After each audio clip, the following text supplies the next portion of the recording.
I'm so glad you found your way here. Right now, somewhere in the world, a cat is slowly blinking at someone it loves.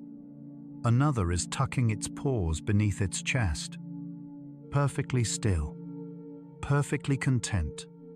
Another is flicking its tail in a language older than any human word. You'll discover what 100 cat behaviors are quietly trying to tell us, and understand why the most meaningful conversations sometimes happen in complete silence.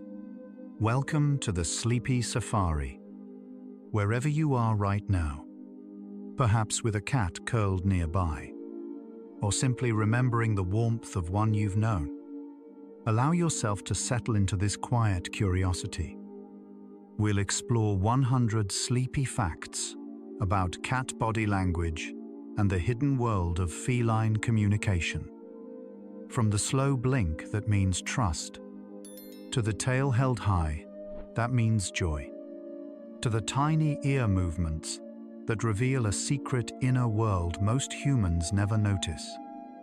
These quiet explorations of the animal kingdom create a gentle shelter for curious, restless minds. Your gentle support helps more nature lovers find their way here and brings us closer to understanding the creatures we share our lives with, one sleepy soul at a time. It means the world to us, and to every cat that has ever tried, in its patient and particular way, to reach across the space between species. Settle deeper into your pillows now. Let your shoulders drop, your breathing slow and steady. You don't need to remember every detail tonight. Just feel the calm, heavy softness spreading through you, like a cat choosing the warmest spot in the room and deciding, with absolute certainty, to stay there. You are safe. You are warm. You are exactly where you need to be. Close your eyes and breathe deeply. You're resting in a quiet room where a cat watches over you from across the space. Calm and still. Let your mind settle into feline stillness. And now we begin. Domestic cats possess up to 21 distinct vocalization types, but the one they use most with humans, the meow, is rarely used with other cats at all. Adult cats in the wild meow to their mothers as kittens, and then largely stop. Domestic cats appear to have retained and refined meowing almost entirely for human communication, shaped over thousands of years by the simple discovery that humans respond to it. Researchers studying cat vocal behavior have confirmed that individual cats develop unique meow patterns based on the specific responses they receive from the people in their lives. The vocabulary a cat uses with you is, in this sense, 1. It built through sustained attention to who you are and what makes you turn your head. The slow blink is one of the most studied behaviors in feline communication research. When a cat holds your gaze and then slowly, deliberately closes and opens its eyes, it is signaling something researchers now describe as a relaxed, positive, emotional state directed toward you. A study published in Scientific Reports found that cats are significantly more likely to approach a human who returns the slow blink than one who simply maintains a neutral expression. The slow blink appears to function as a kind of affiliative signal, a gesture of calm trust. Humans who practice returning the slow blink to unfamiliar cats have reported faster, positive responses. In a species that evolved to treat direct staring as a threat, choosing to close one's eyes is an act of extraordinary confidence in the other's intentions. A cat's tail is one of its most expressive communication tools, capable of conveying at least a dozen distinct emotional states depending on height, curve, speed of movement, and degree of puffiness. a tail held straight up, sometimes with a slight curl at the tip, like a question mark, is widely interpreted by researchers as a signal of confident, friendly approach. Cats displaying this posture are typically in a positive social mood and open to interaction. Kittens raise their tails this way toward their mothers, and adult cats retain the behavior toward humans and other cats they feel close to. The tail-up greeting likely evolved from the kitten behavior of presenting the hindquarters for maternal grooming.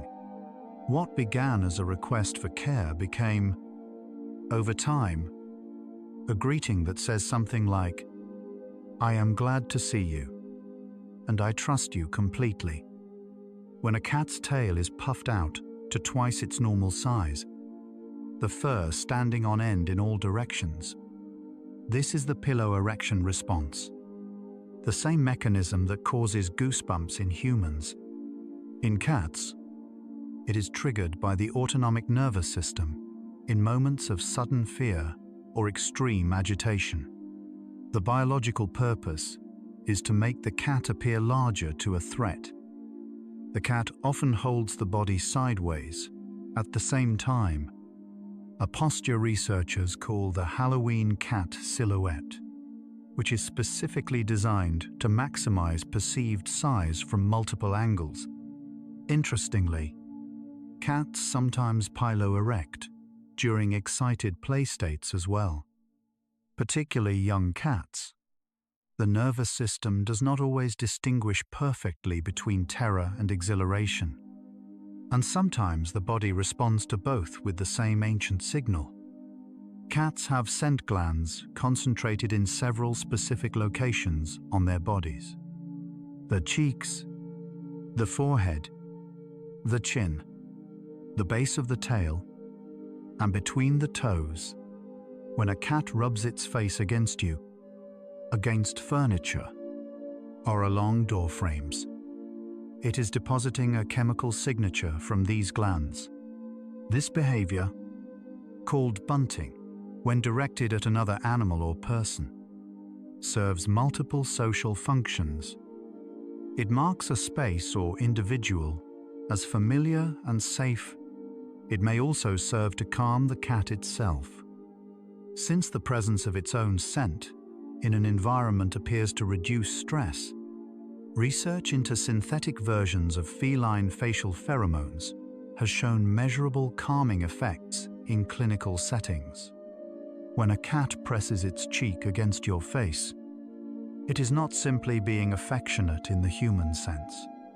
It is writing you into its map of the world.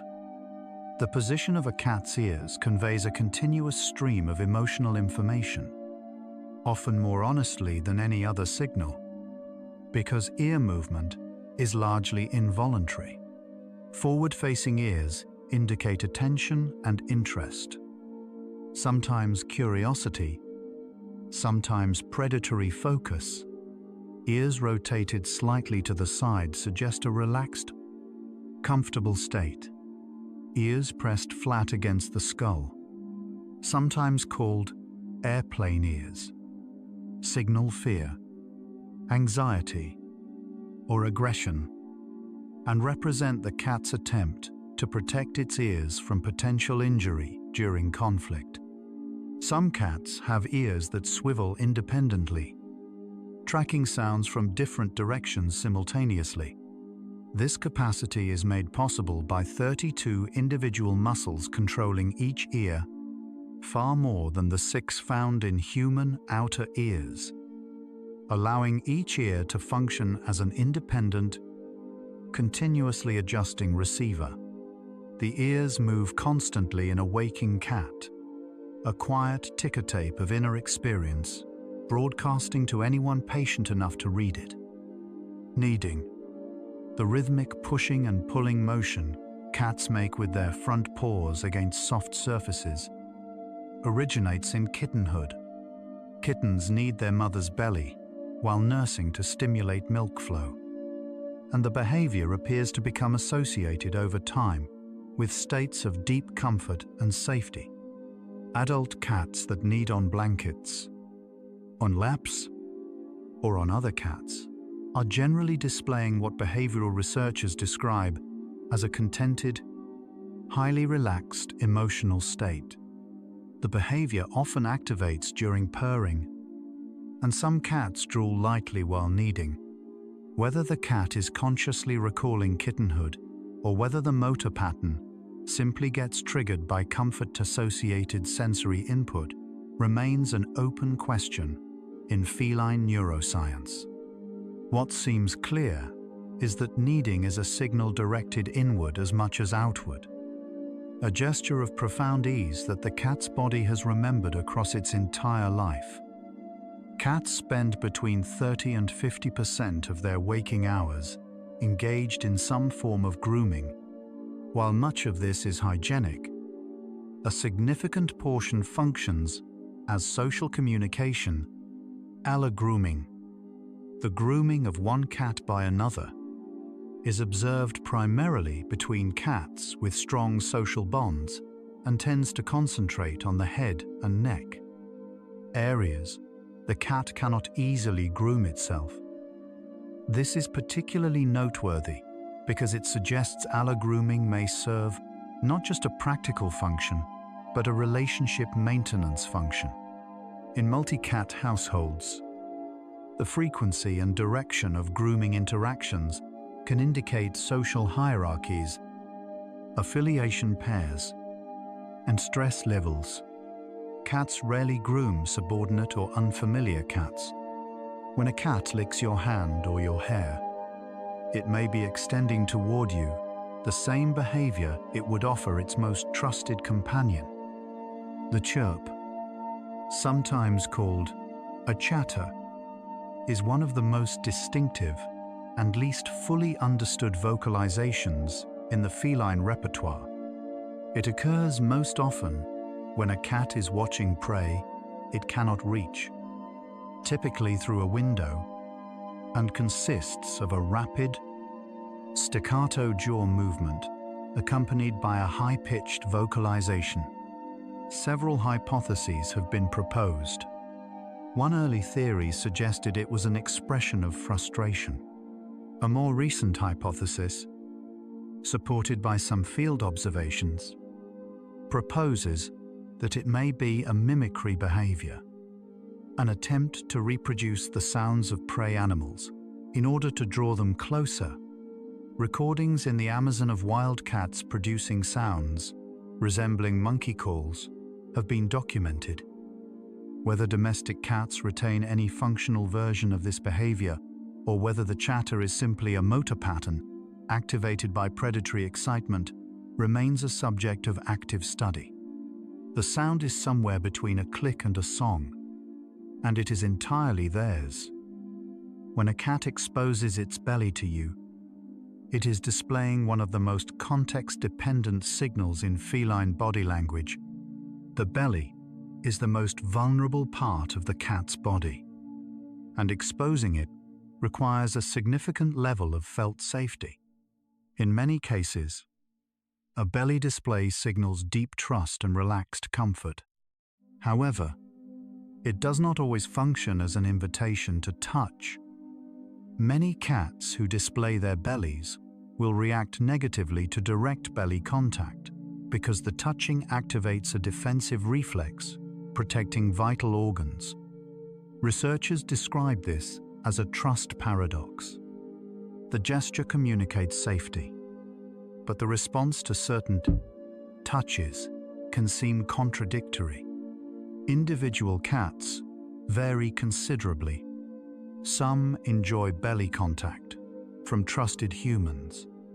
Others are signaling comfort through display, while their nervous system remains on quiet alert.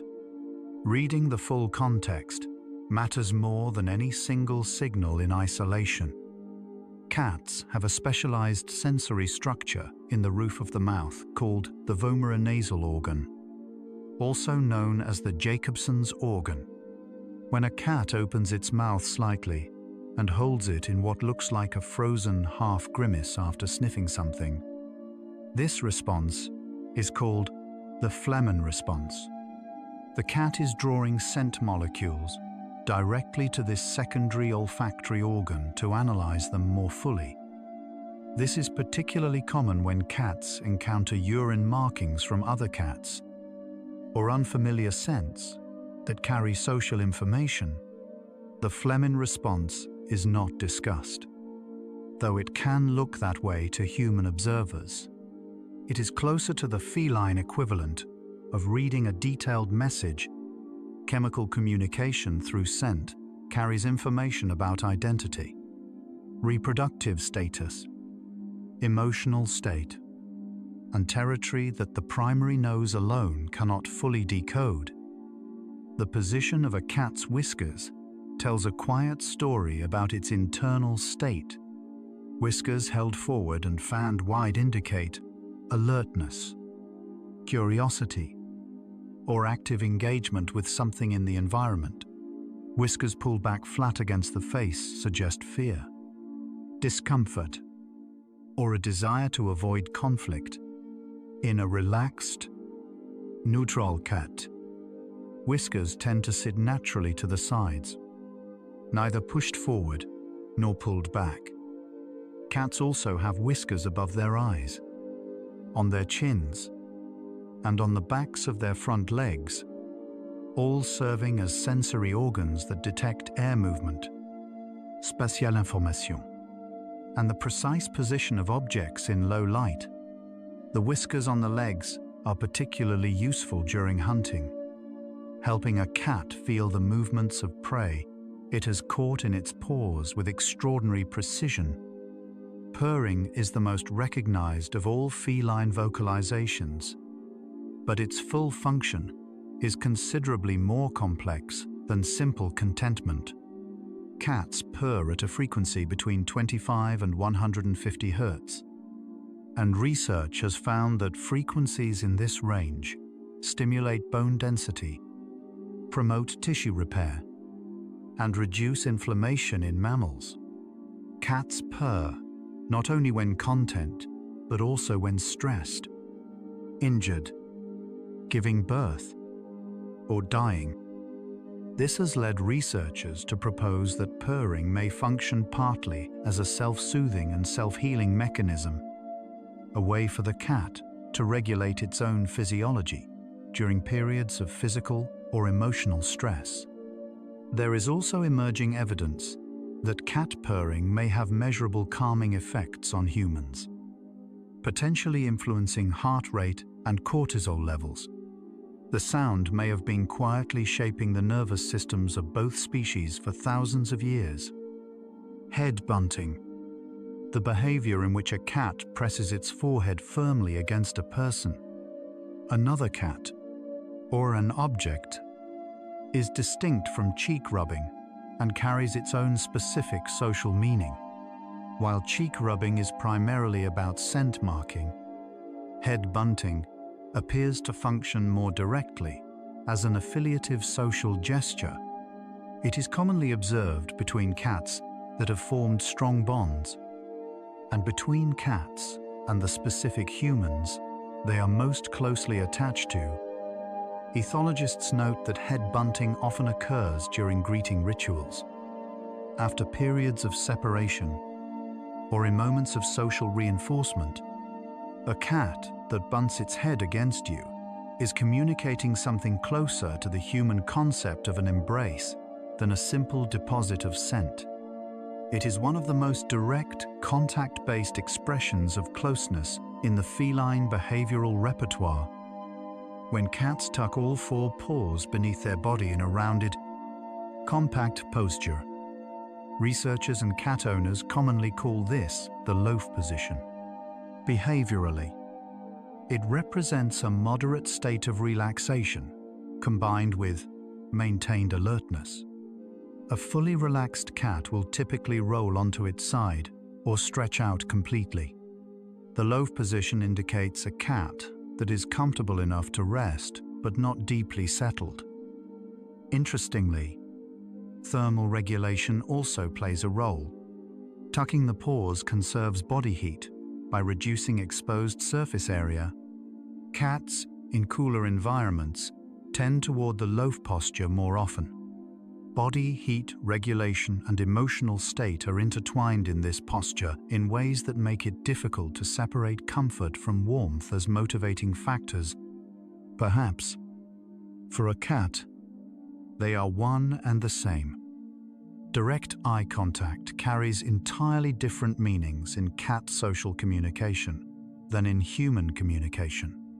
Among cats, prolonged, direct staring is typically a threat display, a way of asserting dominance or signaling aggressive intent without physical contact.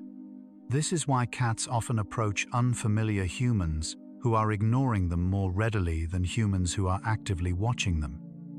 Looking away is, in cat language, a gesture of non-aggression. People who are not cat owners, who may not instinctively stare at the new cat in the room, often find that the cat gravitates toward them precisely because their indifference reads as social safety. This cross-species misunderstanding about the meaning of eye contact is one of the most common sources of unintentional communication failure between humans and cats. Cats have a highly developed capacity to track human gaze and use it as social referencing information. Studies have found that cats follow the gaze of humans to locate objects in their environment, similar to the behavior documented in dogs and great apes. This capacity suggests that cats are paying close attention to human facial direction and using it to guide their own behavior. Research has also found that cats are more likely to approach a container their owner looks at than one their owner ignores. Even when the containers are identical, this kind of joint attention, the shared focus of two individuals on a third thing, was long considered a marker of higher social cognition. Cats demonstrate it quietly, in their own way, in the small daily moments of watching where you look.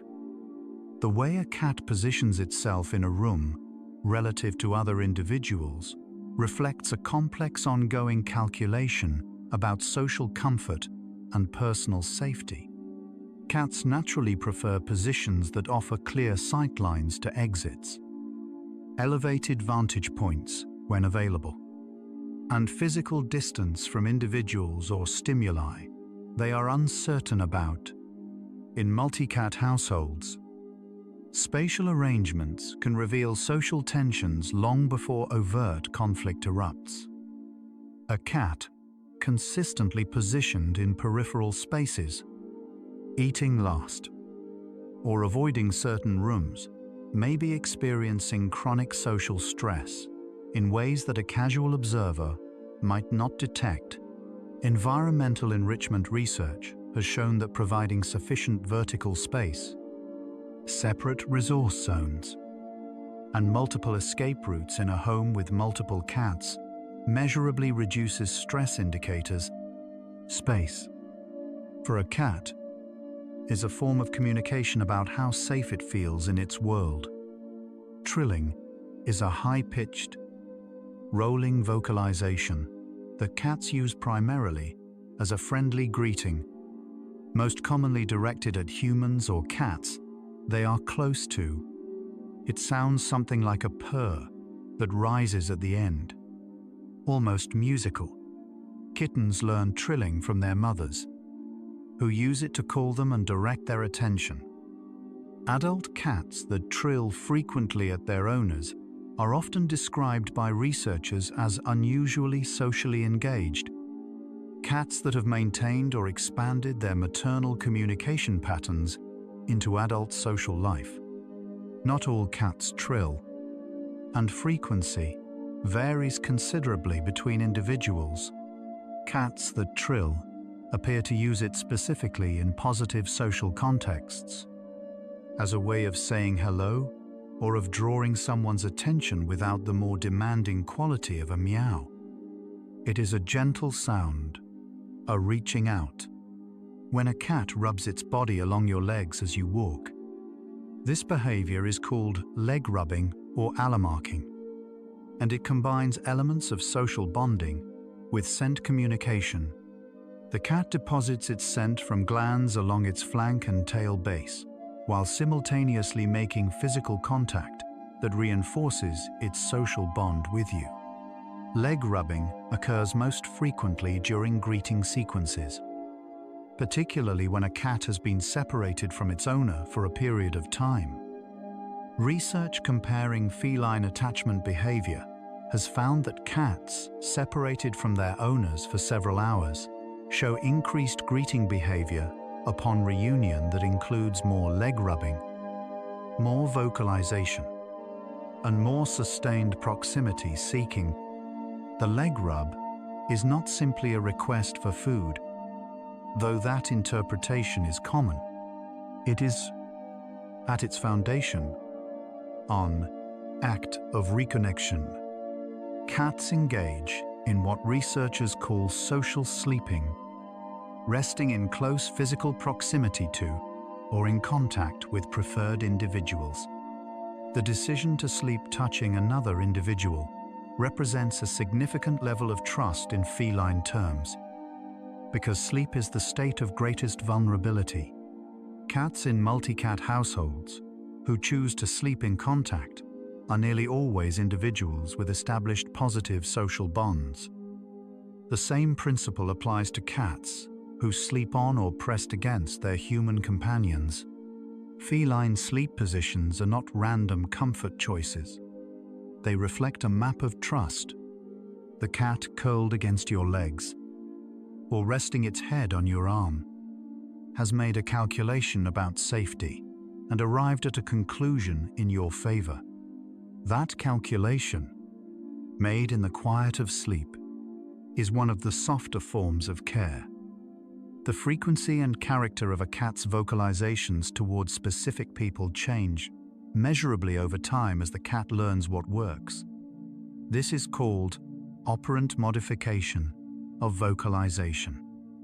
And it means that a cat that receives attention in response to a particular type of meow will gradually use that meow more often in contexts where it wants attention. Individual cats develop idiosyncratic vocal repertoires, shaped almost entirely by the responses of the specific humans in their lives. Research has confirmed that human cohabitants can identify the meows of their own cats with significantly higher accuracy than they can identify the meows of unfamiliar cats, and that owners can correctly interpret the emotional meaning of their own cat's vocalizations with reasonable reliability. The cat speaks a private language, and the human learns it.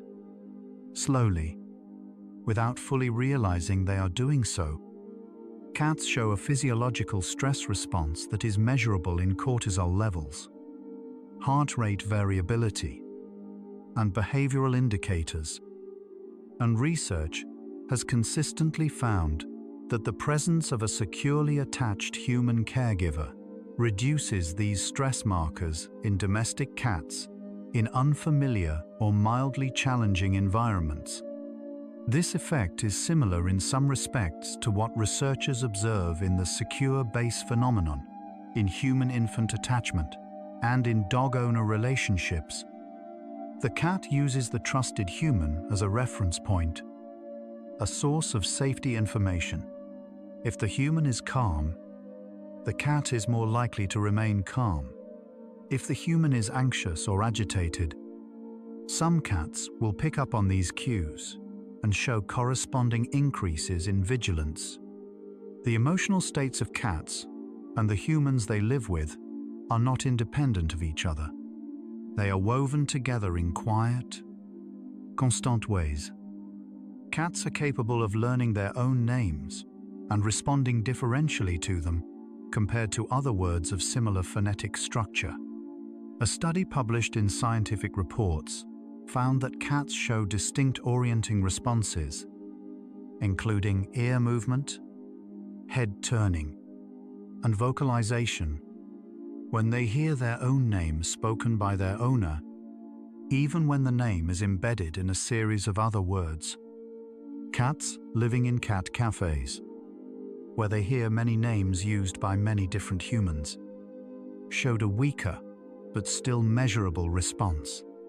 The cat does not simply respond to any human voice or any single-syllable word. It has mapped its own name onto itself in a way that persists across context.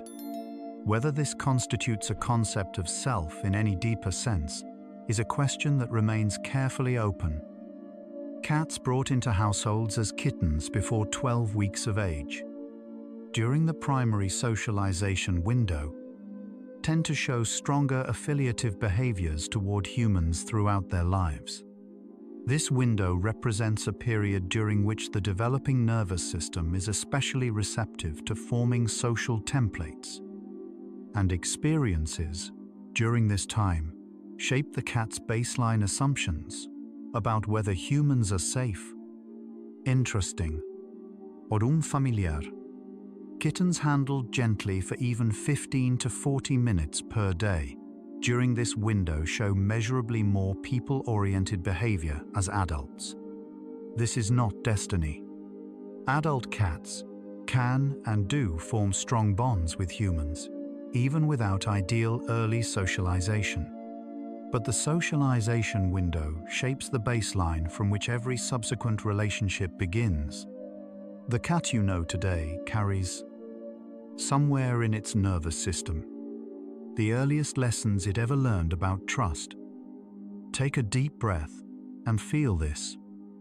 You're an animal too, a warm-blooded creature, breathing, resting, just like the millions of animals on this planet right now. Somewhere, a cat is slow blinking in the dark at someone it loves. Somewhere, a cat is kneading a blanket with quiet, rhythmic certainty. Somewhere, a cat is pressed against a sleeping human, ears soft and relaxed, trusting the night completely. Feel yourself as part of this living world, one creature among countless others, all seeking rest, safety, warmth. Your body knows these rhythms, the rhythm of breath, the rhythm of day and night, the rhythm of the heart, steady and slow, the same rhythm that moves through every living thing. You belong to the animal kingdom. You always have. Now we continue through the gentle facts of life. The way a cat approaches another cat, or a trusted human, follows a fairly consistent greeting ritual that researchers have mapped in detail. The approaching cat will typically hold its tail high, offer a nose touch or head bunt, and may follow with flank rubbing. Among cats that have a strong bond, these greeting sequences are longer and more elaborate. Among cats with a neutral or uncertain relationship, the sequence may be abbreviated or interrupted. The nose touch, in particular, appears to serve an information-gathering function. Cats have a highly sensitive nasal structure, and a brief nose-to-nose contact allows rapid exchange of identity information through scent. The greeting ritual is, in essence, a structured exchange in chemical language, conducted with the body in a specific choreography, refined over thousands of years of cat-to-cat social life. Cats display a behavior called the half-blink or soft eye, distinct from the full, slow blink, in which the eyes are held in a partially closed, heavy-lidded state during moments of high comfort. This expression is associated with a deeply relaxed, parasympathetic nervous system state and appears involuntarily, the way a smile sometimes does in humans. The half-blink is most commonly observed in cats resting in warm, safe environments near preferred individuals. It is difficult to produce because it relies on a genuine reduction in muscle tension around the eye orbit. Trainers and behaviorists sometimes use the presence or absence of this expression as one indicator of overall welfare in domestic cats. A cat that almost never shows the soft eye in its home environment may be carrying chronic low-level stress. A cat showing it frequently is, by most measures, living well. Tail wrapping, in which a cat places its tail around another cat or around a human, is one of the subtler affiliation signals in feline communication.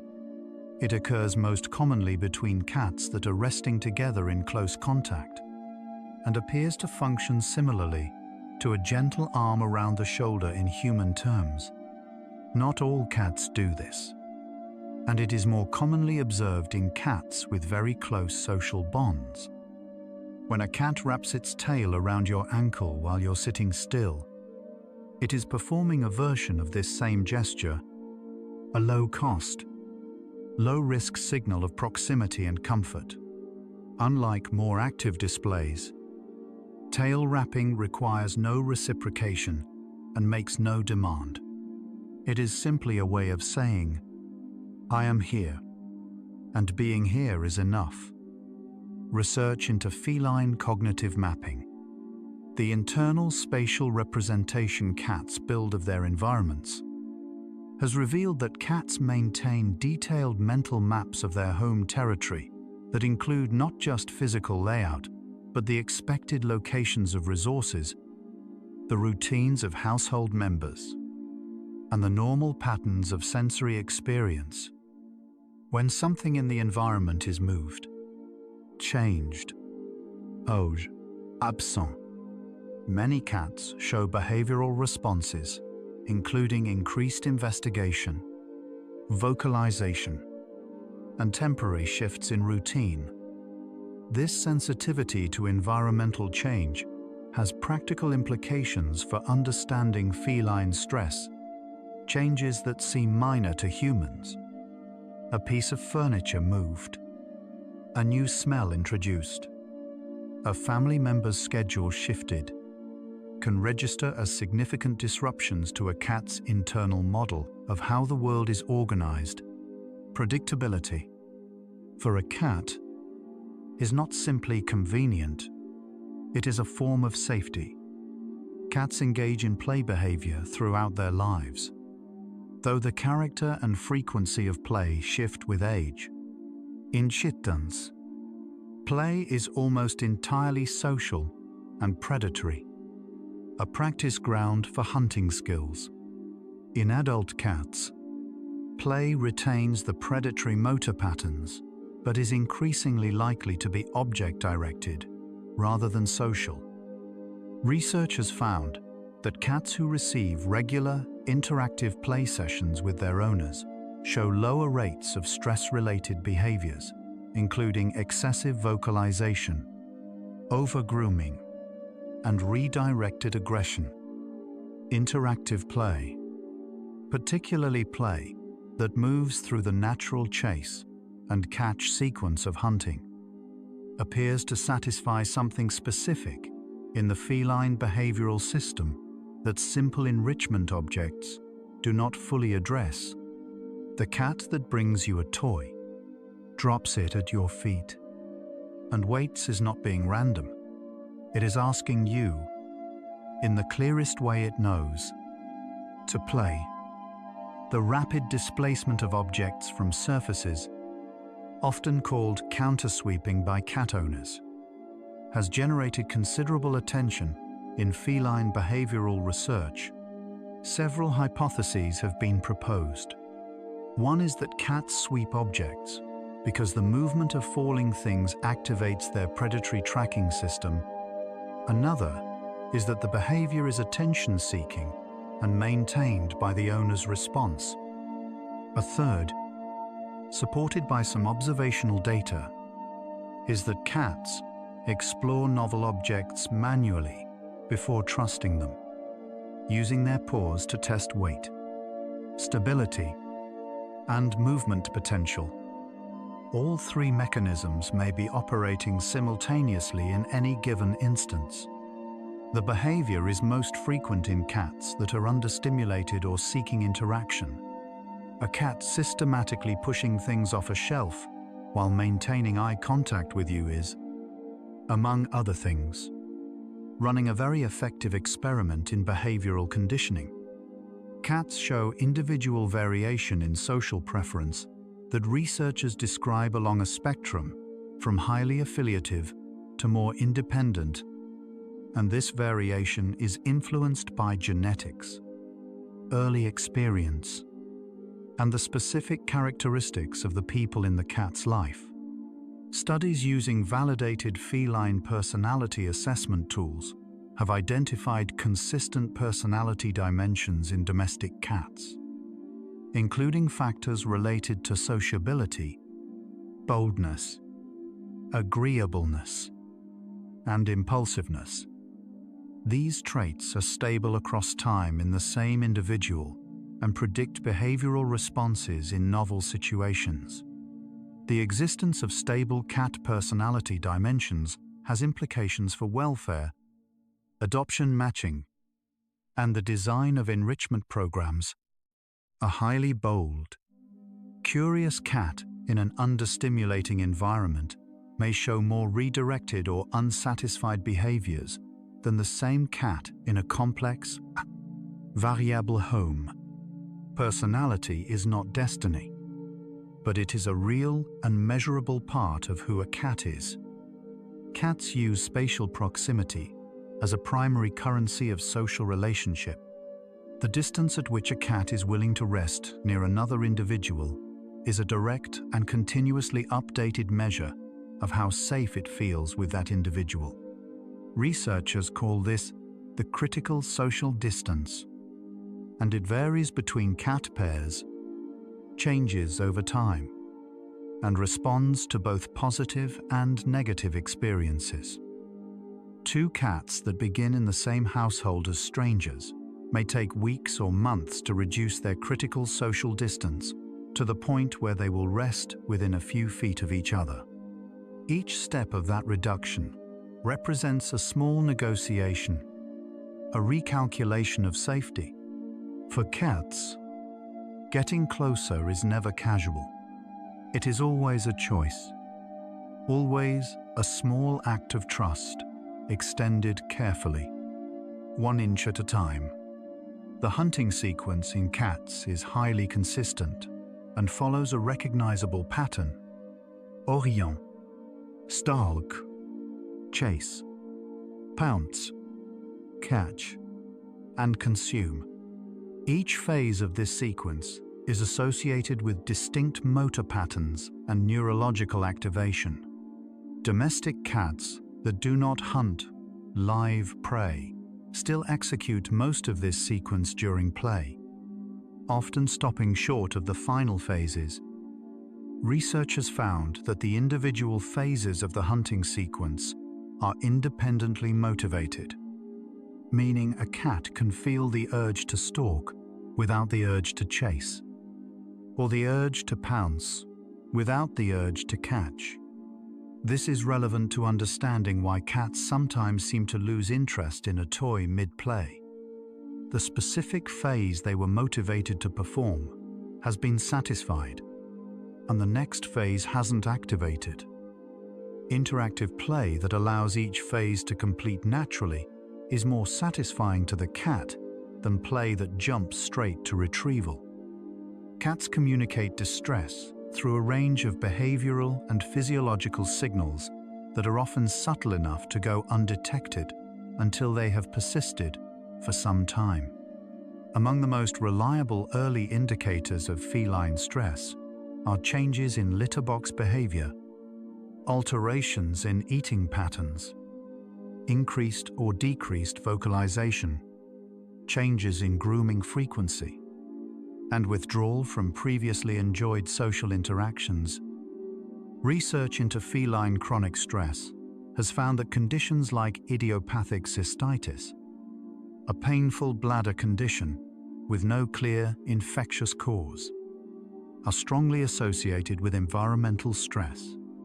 Cats, in households with perceived social conflict, resource competition, or unpredictable human behavior, show measurably higher rates of these stress-associated conditions. The body keeps a precise record of what the nervous system is experiencing and eventually presents the evidence quietly in a changed routine.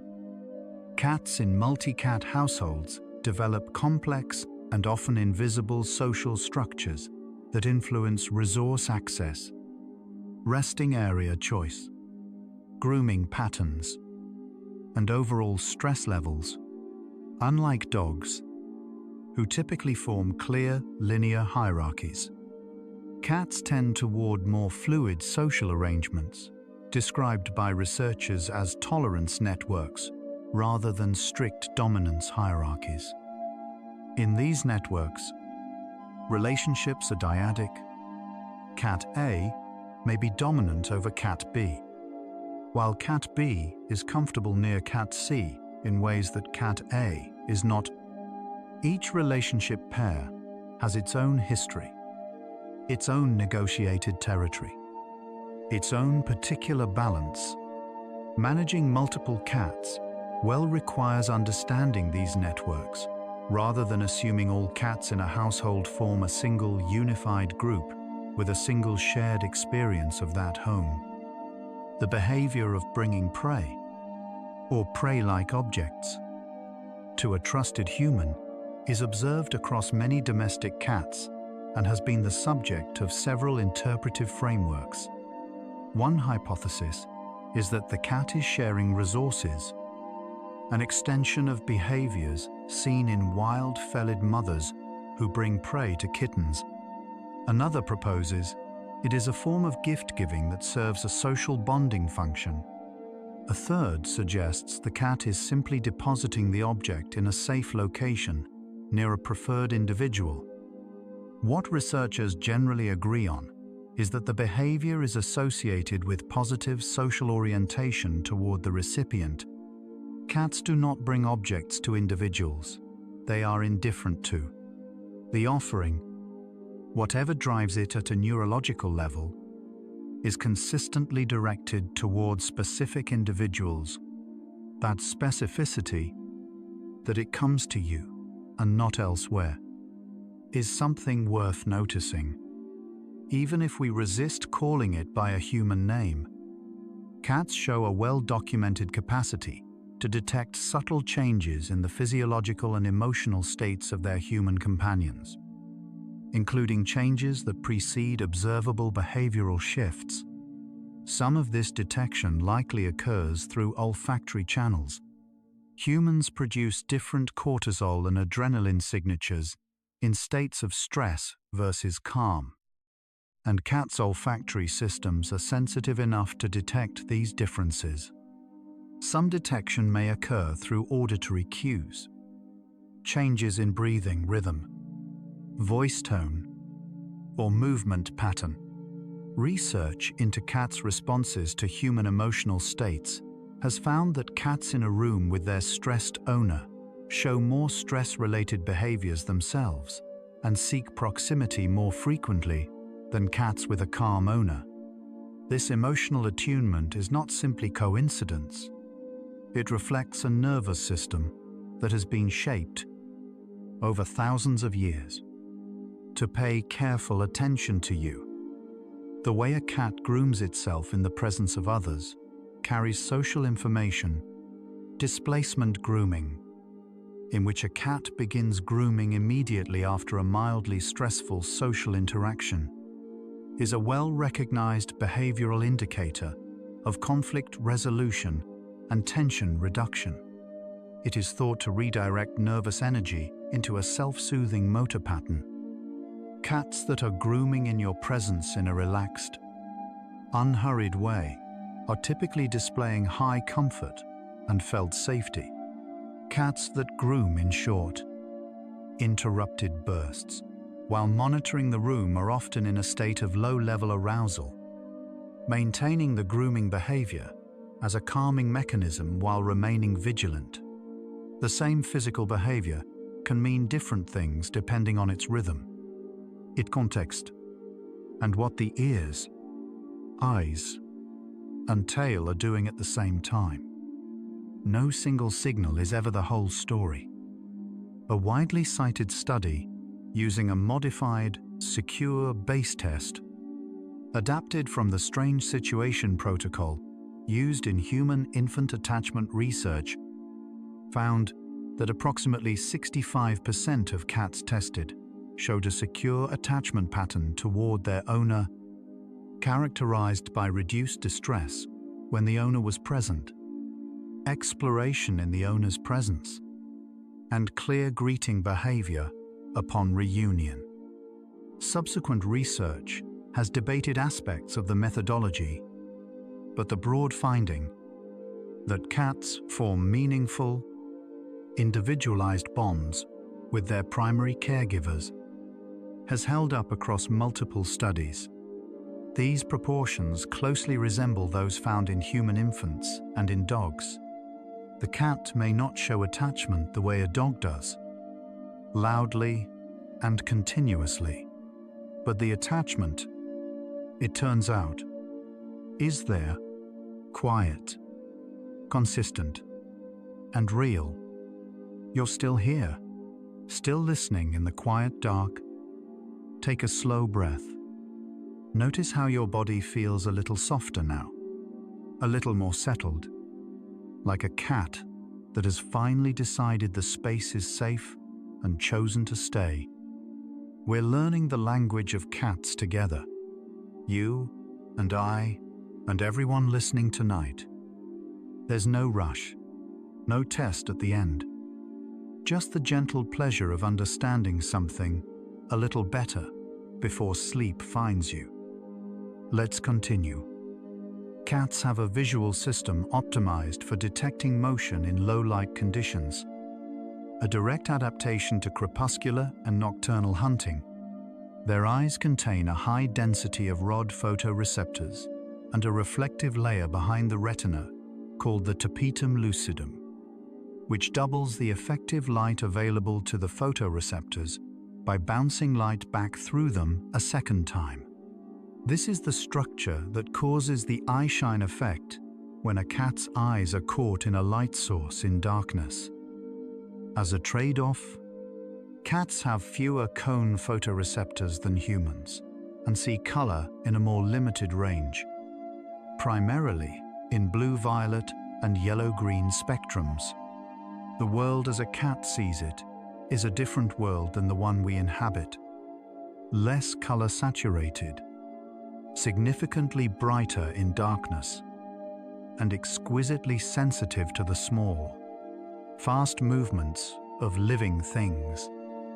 Cats can detect frequencies of sound up to approximately 79 kilohertz, well beyond the 20 kilohertz ceiling of human hearing, a range that evolved specifically to detect the ultrasonic calls of small rodents. This capacity evolved to detect the high-pitched vocalizations of mice and other small prey, which communicate at frequencies humans cannot perceive. A mouse calling to its young in a wall is, to a cat, a clear and specific sound with a precise location. Cats can also independently rotate each ear up to 180 degrees to pinpoint the direction of a sound source with extraordinary precision. This three-dimensional auditory system allows a cat to locate a sound source to within about 5 degrees, roughly comparable to a person with normal hearing. The cat sitting motionless and staring at the wall is not daydreaming. It is listening to a conversation you will never hear. One of the more recently studied aspects of cat body language involves the facial action unit system. Researchers developed a tool called CAT-FACS, adapted from the human facial action coding system, which maps the specific muscle movements involved in feline facial expressions. Analysis has found that cats produce a broader range of facial expressions than many earlier studies appreciated, including subtle muscle movements around the eyes, mouth, and nose that appear to correspond to different internal states.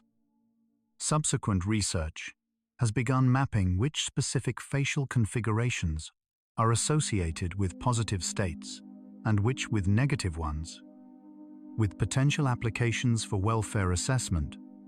A pain scale for cats based in part on facial expression indicators, including orbital tightening, ear position, and whisker tension, is now in clinical use in veterinary settings.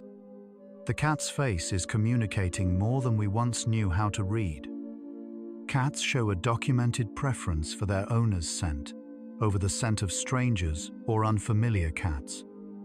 And this preference is measurable in behavioral responses when presented with objects carrying different scents in experimental settings. Cats spend significantly more time investigating objects scented by their owner. In separation studies, objects with owner scent have been shown to reduce stress indicators in cats left alone, including decreased vocalization and less time spent in vigilant postures. This olfactory attachment, the way a cat maps safety onto the smell of a specific human, reflects the deep integration of the olfactory system with the emotional and memory systems in the mammalian brain. The smell of someone you trust is, neurologically, among the most calming things a nervous system can encounter. For a cat, this is literally true. The tail quiver, a rapid vibration of the upright tail tip when a cat approaches a familiar or beloved individual, is one of the most consistently reported indicators of feline positive excitement in greeting contexts. It appears to be distinct from the general tail-up friendly approach and seems to represent a higher intensity positive state.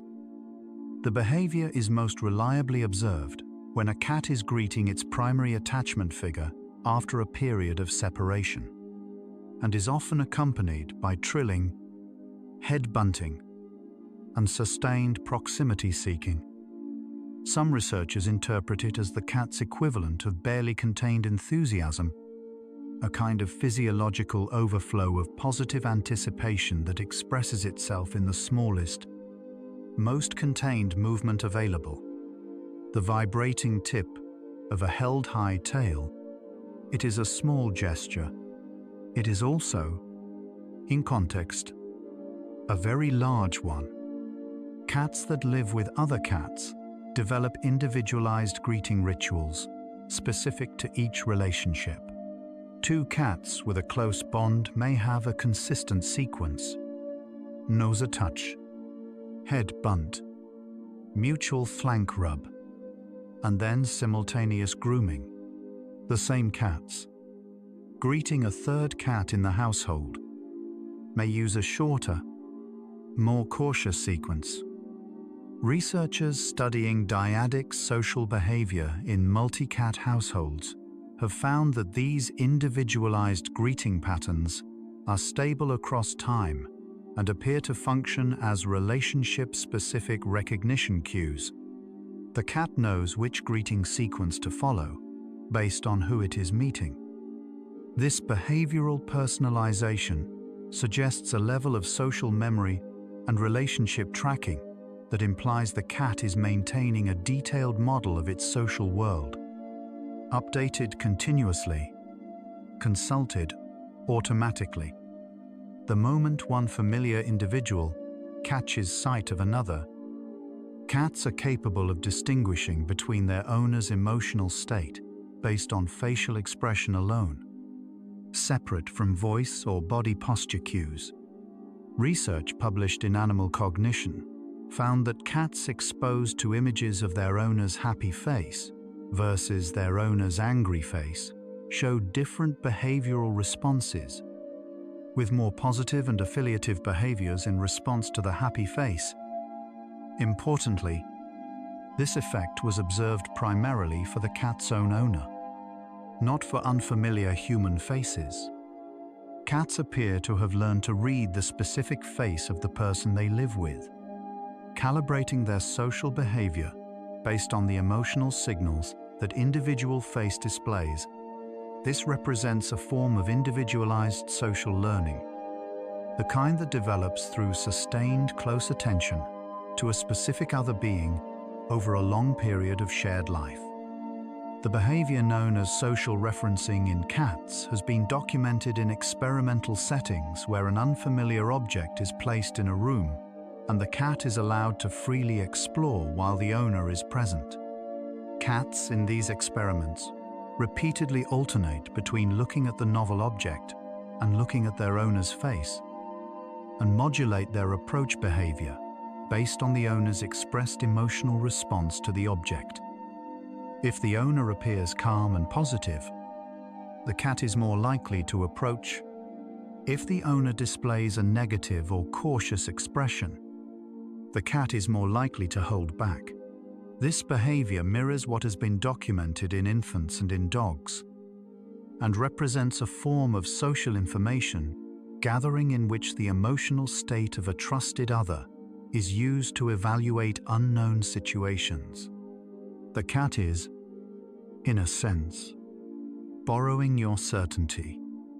Cats produce at least a dozen distinct vocalization types, beyond meowing and purring, each associated with specific contexts and emotional states. The hiss is a defensive vocalization produced with the mouth open and teeth exposed, often accompanied by a flat-eared, crouched body posture. The growl is a lower-pitched, sustained vocalization associated with warning. The yowl is a long, drawn-out vocalization produced in high arousal states, including pain, territorial conflict, or reproductive behavior. The chirrup or trill is a friendly greeting. The chatter is produced in response to inaccessible prey. Each of these vocalizations has a distinct acoustic structure, and researchers studying cat vocal communication have found that these structures are consistent enough across individuals to suggest they represent genuine communicative signals rather than random expressions of arousal. The cat is not simply making sounds, it is saying things. Among all the signals cats use to communicate with humans, the slow blink has received the most consistent experimental support as a cross-species affiliative gesture. Multiple studies across different laboratories and cat populations have found that cats are more likely to approach and interact with humans who initiate and return slow blinks than with humans who maintain a neutral or wide-eyed expression. Cats also slow blink more frequently toward their primary attachment figure than towards strangers. The gesture appears to require a state of genuine relaxation to produce naturally, and humans who practice it consciously often report that it shifts the quality of their interactions with cats they know, as well as cats they have just met. A slow blink says, "I see you. I am not afraid. You do not need to be afraid of me." Across the boundary of species, this is a surprisingly complete sentence. Halfway through our journey, breathe slowly and imagine this. You're sitting quietly in a room where a cat has decided you are safe.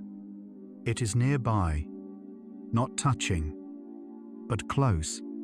You can hear its slow breathing. Its ears are soft, turned gently to the side. Its eyes are half closed, the lids heavy with comfort.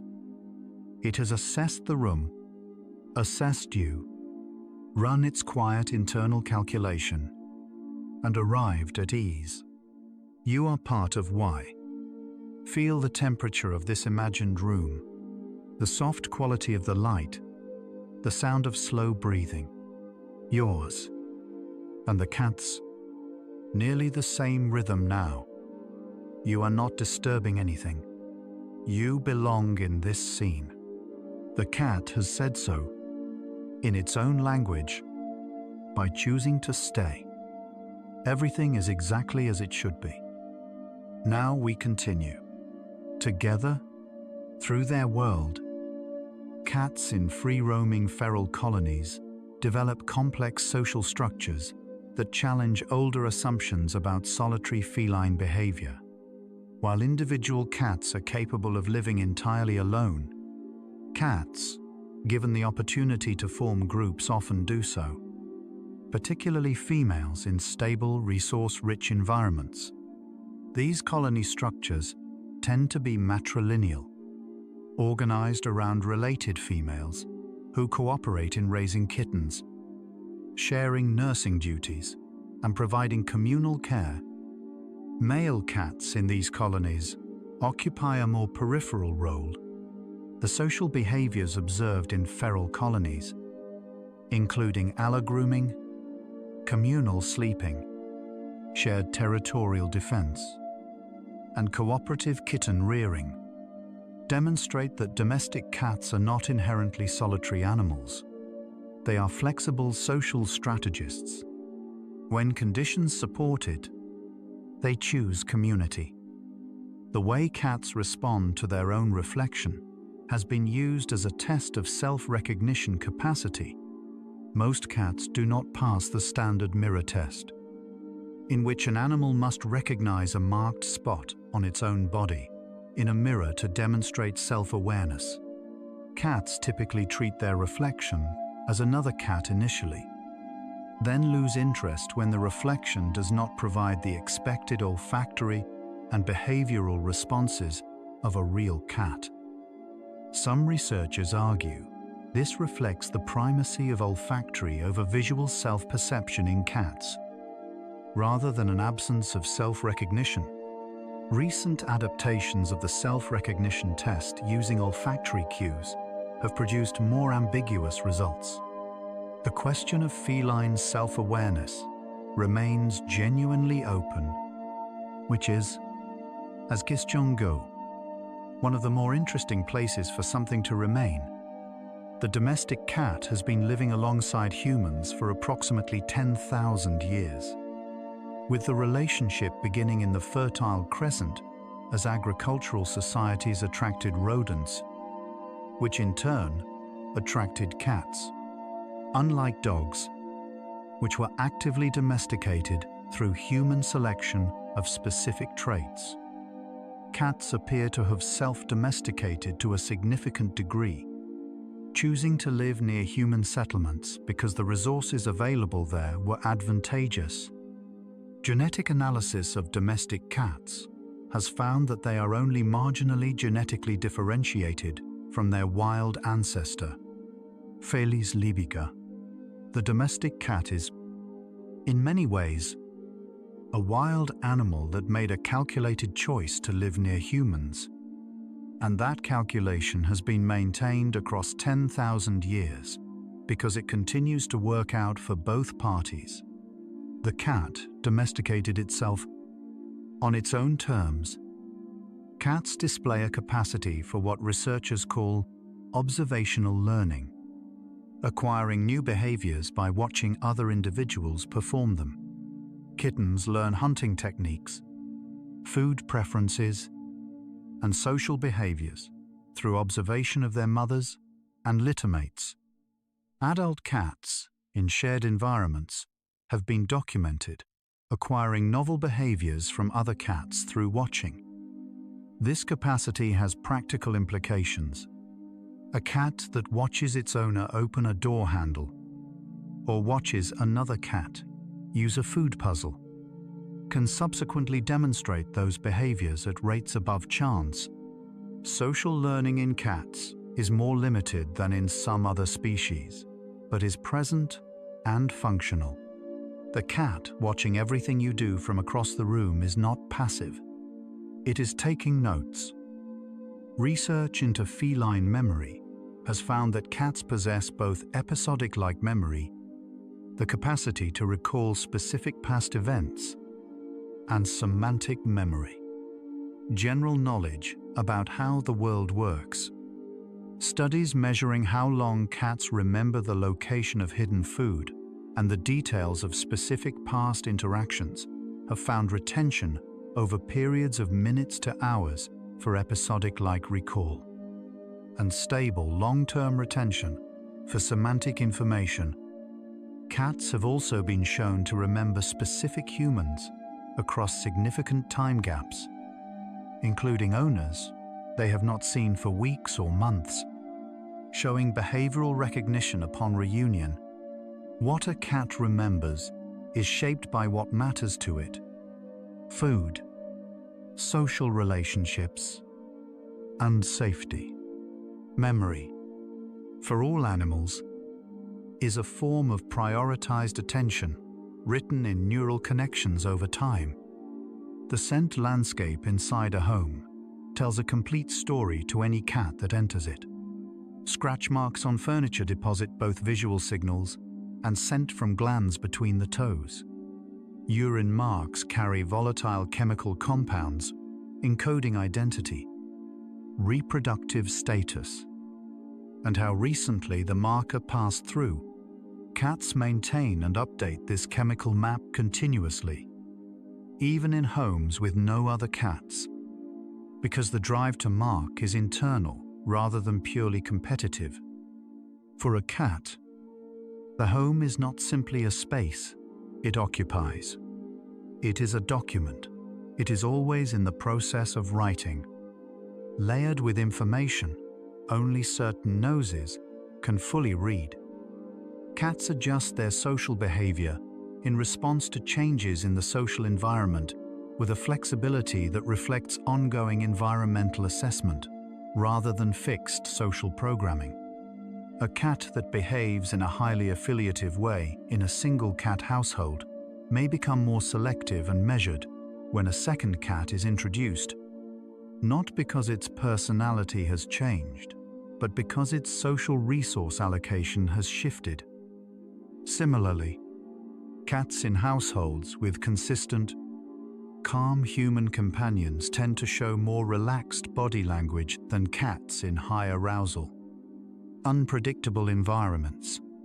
The body language of a cat is not only a statement about the cat's internal state, it is also a statement about the world the cat currently inhabits. There is evidence that cats are capable of empathic response, showing behavioral changes in the presence of a distressed or ill companion that go beyond simple alarm or disruption. Cats in households with an ill companion animal have been observed spending more time in proximity to the ill individual, engaging in more grooming, and reducing play and exploratory behavior. Similar patterns have been reported by owners of cats who have lost a companion.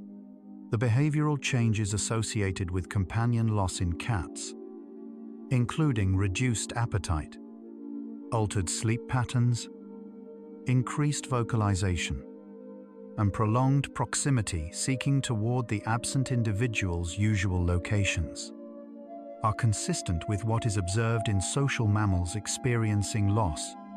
The behavior itself is measurable. What lies beneath it remains one of the more tender, open questions in animal science. Cats use time as a dimension of their body language. The pace at which a cat approaches, the length of time it holds eye contact, the duration of a vocalization, and the interval between greeting gestures all carry social information. A slow, deliberate approach signals non-threat. A rapid, direct approach may signal high arousal of either positive or negative valence. A brief meow is different in social meaning from a sustained yowl. The timing of behaviors relative to each other and relative to what is happening in the environment is as much a part of the communication as the behavior itself. Reading cat body language accurately requires perceiving not just what is happening, but when, for how long, and in relation to what. The purr frequency range of 25 to 150 Hz overlaps significantly with frequencies that have been shown in laboratory settings to stimulate bone healing, pain reduction, and inflammation reduction in tissue. Some researchers have proposed that purring may function as a low-cost, internally generated maintenance mechanism that the cat engages during periods of rest or recovery. Evidence for this hypothesis comes partly from the observation that cats recover from injuries at rates that have impressed veterinarians for years, and that cats with chronic pain conditions purr at frequencies similar to those shown to reduce pain sensitivity in laboratory tissue studies.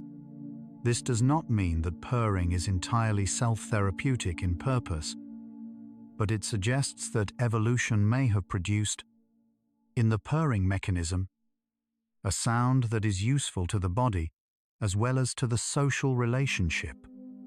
Body posture in cats reflects a continuous gradient between approach and avoidance motivation, expressed through postural height, muscle tension, and spatial orientation.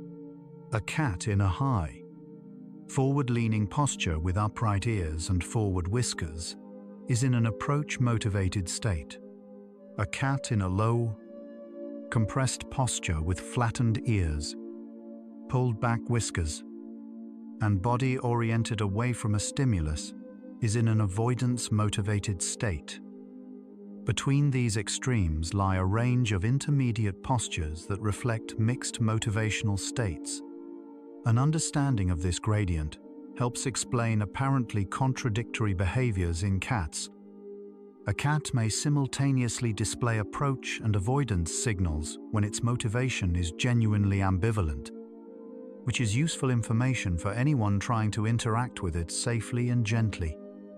Cats show a strong preference for interacting with humans on their own terms, and research has consistently found that interactions initiated by the cat tend to be longer, more positive, and end with fewer aversive responses than interactions initiated by the human. This finding has direct implications for how humans can build better relationships with cats. By waiting for the cat to approach, offering a finger or hand at nose level rather than reaching overhead, and allowing the cat to set the duration and intensity of contact. Shelters and veterinary practices that have implemented cat-initiated interaction protocols have reported measurable reductions in stress indicators in the cats they work with.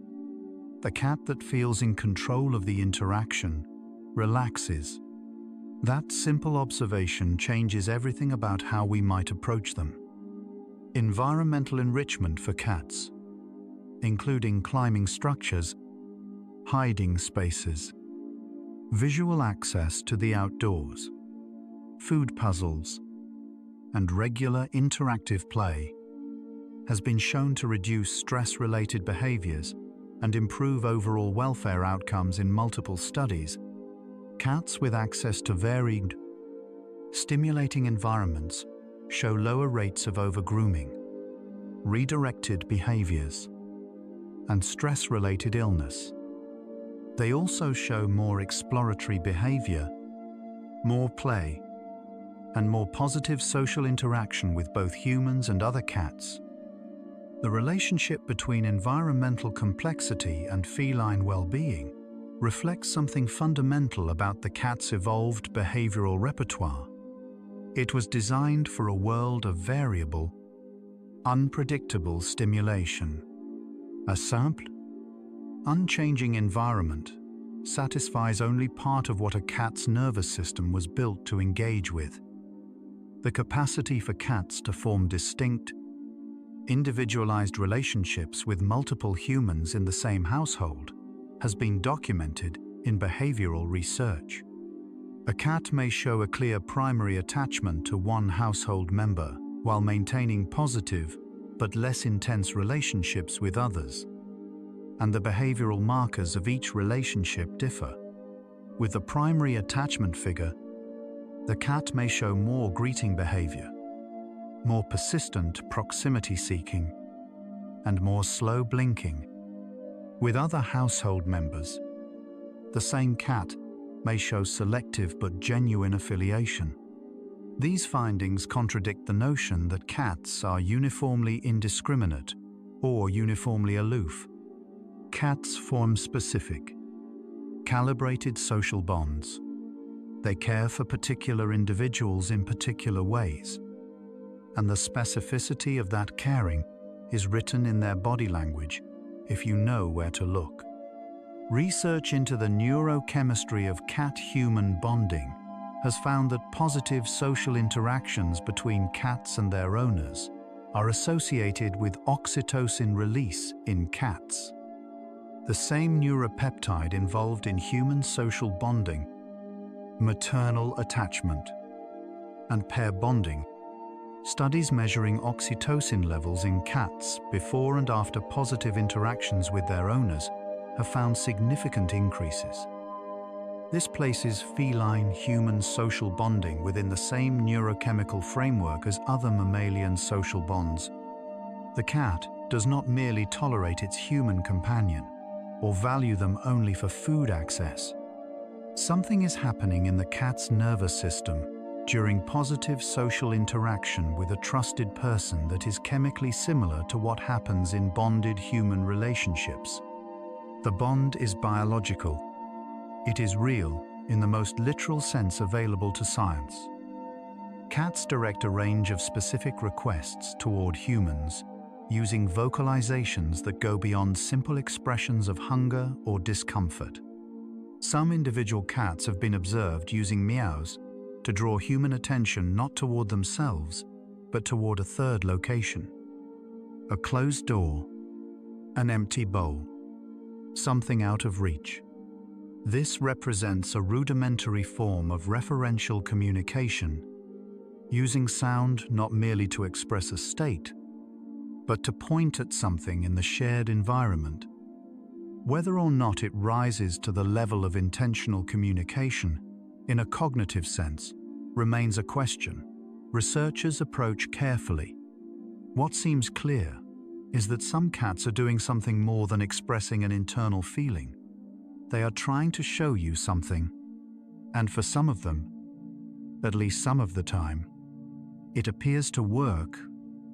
The relationship between a cat and a dog in a shared household follows a social negotiation that has been studied with increasing rigor in recent years. Households in which a cat and dog were introduced when both were young, particularly before the cat was 12 weeks old, show significantly higher rates of positive interaction, including social sleeping, play, and mutual grooming. The cat, in these relationships, tends to set the pace of interaction and uses many of the same body language signals it uses with other cats. Dogs that learn to read and respect feline body language, particularly the flattened ear and fluffed tail signals, tend to maintain more stable and relaxed relationships with cats over time. The cat teaches, the dog learns, the household finds its balance. Cats show preferences for specific tactile contact that have been mapped through observational research. The regions cats most consistently respond positively to are the face and head, particularly around the cheeks, chin, forehead, and the base of the ears, all areas with high concentrations of scent glands. Most cats show less consistent positive responses to being touched on the tail, belly, and paws. These preferences align logically with the functions of touch in feline social life. Allogrooming concentrates on the head. Scent exchange occurs through facial contact, and the belly and extremities are areas that evolve to be guarded rather than offered. Knowing where a cat finds contact comfortable and watching for the body language cues that indicate ease versus tolerance is one of the more direct ways of honoring the relationship on its own terms. Nocturnal and crepuscular activity in domestic cats is a persistent feature of their behavior that reflects deep evolutionary programming. The ancestors of domestic cats were crepuscular hunters. most active at dawn and dusk, when their prey was also most active. Many domestic cats retain this activity pattern, becoming energetic in the early morning hours when their owners are trying to sleep. This behavior is not defiance. It is biology. Running on its ancient schedule, cats can shift their activity patterns somewhat in response to their environment and their owner's routine.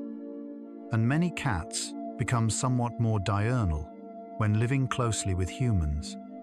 But the underlying crepuscular rhythm remains, a quiet reminder that the cat you live with is, at some level, always also following the light of older skies. The way a cat exits an interaction tells you something important about how the interaction went.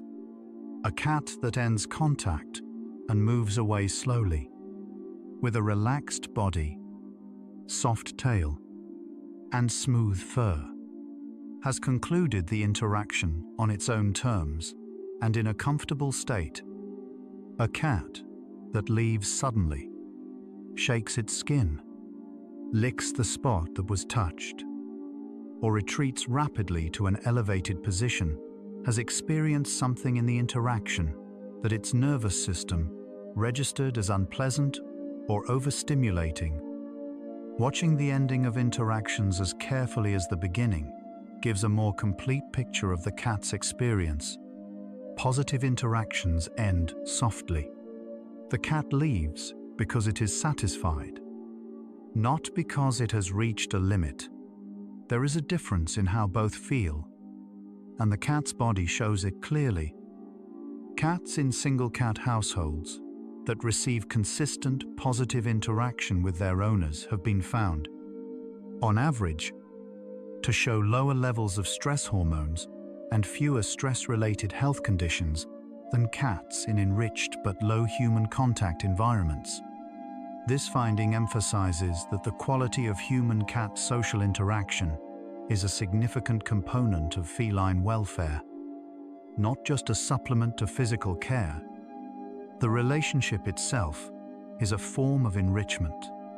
A cat that is genuinely known by its person, whose signals are read and respected, whose preferences are understood and honored, is a cat experiencing something that its evolutionary history made it capable of needing, knowing and being known, across species, matters. Cats show a behavioral phenomenon called petting-induced aggression, in which a cat that has been enjoying contact suddenly bites or scratches without apparent warning. Research into this behavior has found that it is not truly sudden. Careful behavioral observation reveals a consistent series of signals that precede the bite, including tail lashing, skin twitching, ear rotation, cessation of purring, and body tensing. These signals are often missed because they are subtle and because humans may be focused on their own experience of the interaction rather than monitoring the cat's. Petting-induced aggression reflects a cat that has reached its stimulation threshold and communicated its discomfort in the only way that consistently works when more subtle signals are overlooked. The lesson is not that the cat is unpredictable. The lesson is that the cat was, all along, saying so.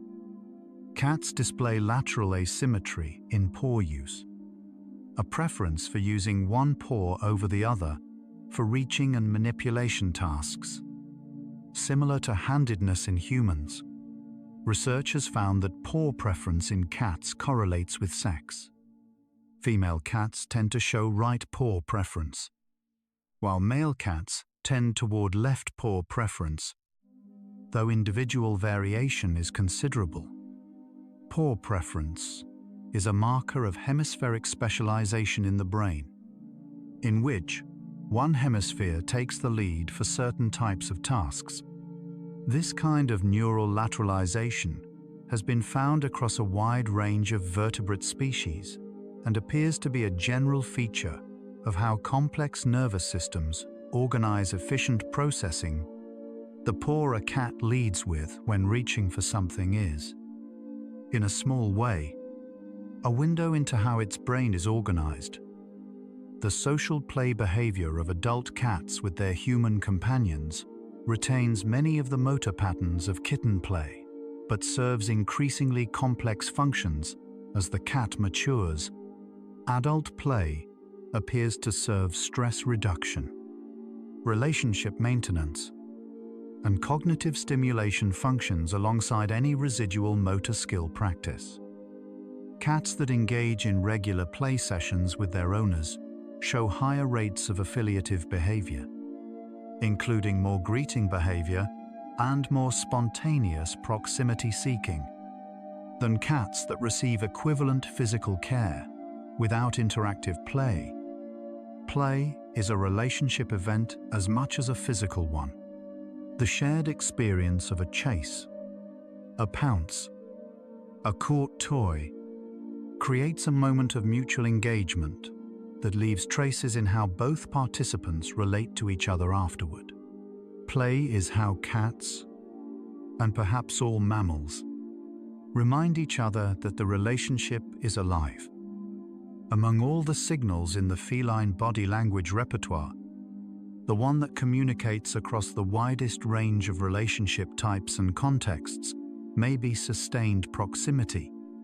The cat that stays near you, not always touching, not always vocal, but consistently in the same room, following from a distance, relocating when you relocate, is expressing something that is difficult to reduce to a single signal because it is expressed across an entire pattern of behavior, across time.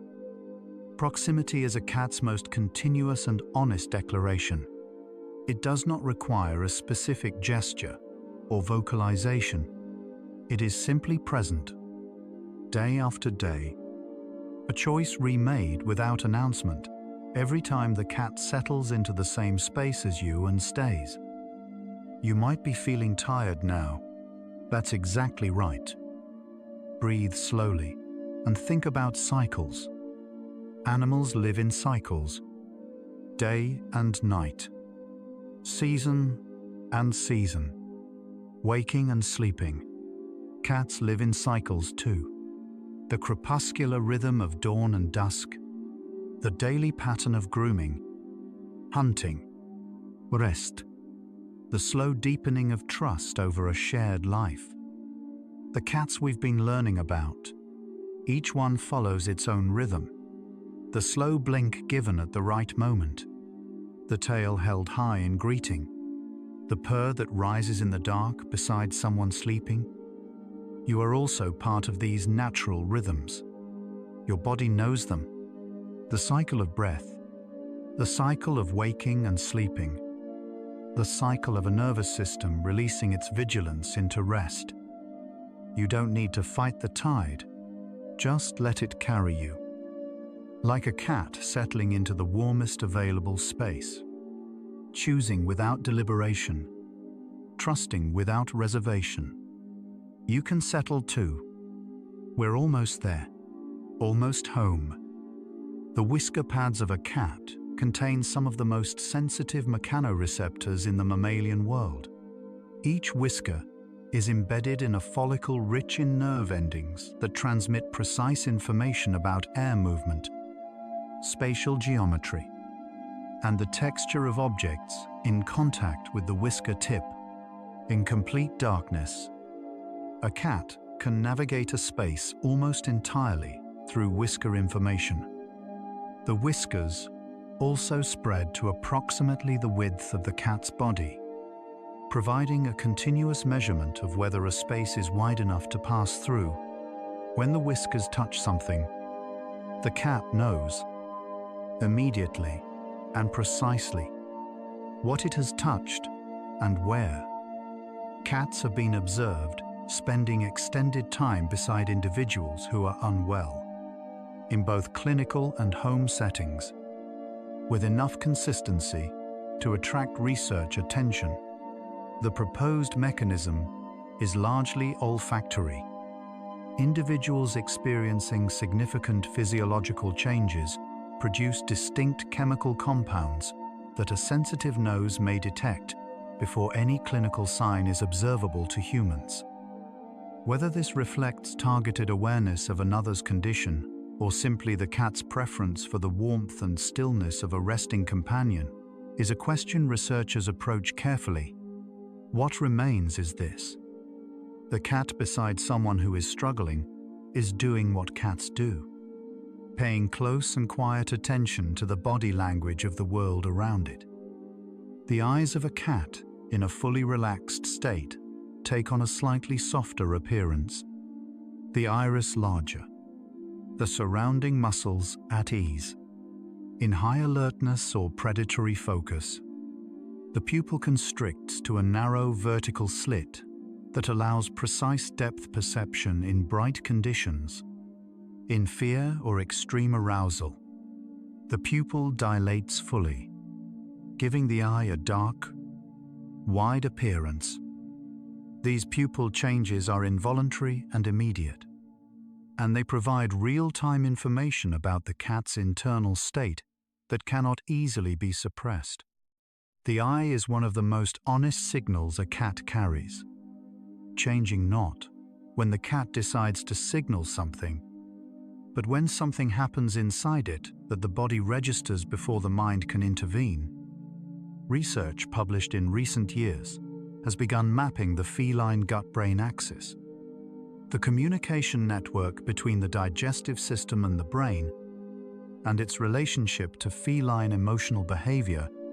Preliminary findings suggest that the microbial composition of a cat's gut may influence anxiety-related behaviors, vocalization frequency, and social engagement, paralleling findings in humans and rodent models. Specific probiotic formulations have shown measurable effects on stress-related behavioral markers in cats in small trials. This research is early but consistent with a larger body of mammalian biology, showing that the nervous system and the gut microbiome are in continuous conversation. What a cat eats and what lives in its intestinal environment is part of the story of its behavior. The act of a cat sleeping on or near a human is, from a thermal perspective, a precise optimization. Cats maintain a preferred body temperature slightly higher than humans and lose body heat continuously in ways that make external warmth valuable.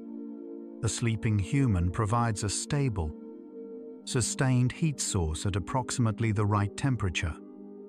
The cat that chooses to sleep on your legs or pressed against your back has made a quiet calculation and found you suitable. That the calculation also provides contact with a trusted individual whose breathing and heartbeat are calming sensory inputs means the optimization serves two purposes at once. The cat is warm and safe and near someone it trusts. In any language, in any species, that is enough. Among the body language signals cats use in interspecies communication with humans, the presentation of the hindquarters carries its own particular meaning. When a cat turns its back to you and raises its tail, it is offering the kind of mutual scent exchange greeting it would offer to another trusted cat. The cat is not being indifferent. In feline social terms, it is extending a gesture of trust, inviting the chemical confirmation of familiar identity. Most humans, understandably, decline this particular greeting. The cat, equally, goes on to try something else. Cats exposed to calm music, and particularly to music designed with frequencies and tonal patterns within the range of cat vocalizations and purring, show measurable reductions in stress indicators, including lower cortisol levels, reduced respiratory rate, and less agitated body posture. This effect appears most pronounced with species-appropriate compositions rather than human music simply transposed to a different pitch. Researchers have developed musical compositions specifically for cats, built around purr frequencies and kitten call patterns, and found consistent calming responses in clinical settings. Sound. For a nervous system that evolved to read its sonic environment for safety information, carries meaning in both directions.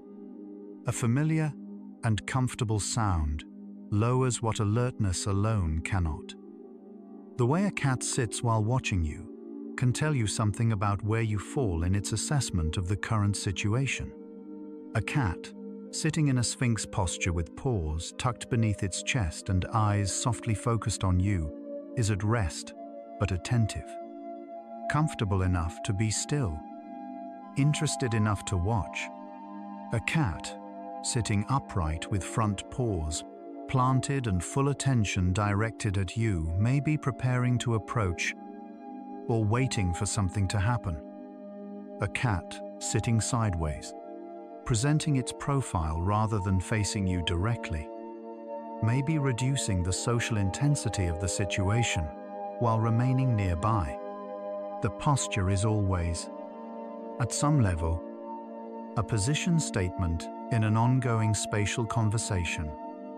Cats who live their entire lives indoors and cats who have access to the outdoors show measurable differences in behavioral repertoire and activity patterns.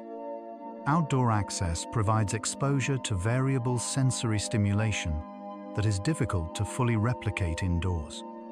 However, outdoor access also carries risks from traffic, other animals, and disease. The behavioral and welfare outcomes depend heavily on the quality of the indoor environment and the degree of human interaction available. A well-enriched indoor environment with regular play and meaningful social contact can support high welfare outcomes. The cat's quality of life is shaped less by categorical access to outdoors than by the quality and variety of experience available to it wherever it lives.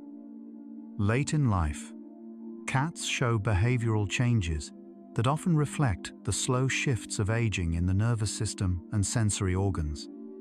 Older cats may vocalize more, particularly at night, sometimes due to sensory changes that make darkness more disorienting. They may become more dependent on familiar routines and proximity to trusted individuals. They may show reduced play and reduced tolerance for novel stimulation. These changes are reflected in their body language, which becomes somewhat less varied and more focused on proximity and comfort. Older cats are often described by their owners as more settled, more specifically interested in simple closeness. Something is distilled in a long life that moves toward warmth and known faces and the uncomplicated comfort of being near someone trusted. Cats show a behavior sometimes called object covering, in which they hook a paw over a food item in a way that mimics the behavior of wild felids covering prey. Domestic cats do this even with dry kibble. The behavior appears to be a deeply embedded motor pattern from an evolutionary context in which concealing prey from competitors was necessary for survival. It persists because the motor program is still there, and because no pressure has removed it. Watching a cat paw at the floor around its food bowl as if covering something invisible is a window into millions of years of evolutionary history playing out. Briefly, in the kitchen of a home, in the body of an animal that is always, at some level, also something older than its domestication. Cats adjust the character of their vocalizations based on the acoustic properties of the space they are in, producing slightly different meows in larger spaces than in small rooms. This suggests a degree of real-time acoustic calibration, adjusting vocal output to the environmental conditions in order to communicate more effectively. It is a small thing, but it means that the cat is not simply producing vocalizations on a fixed pattern.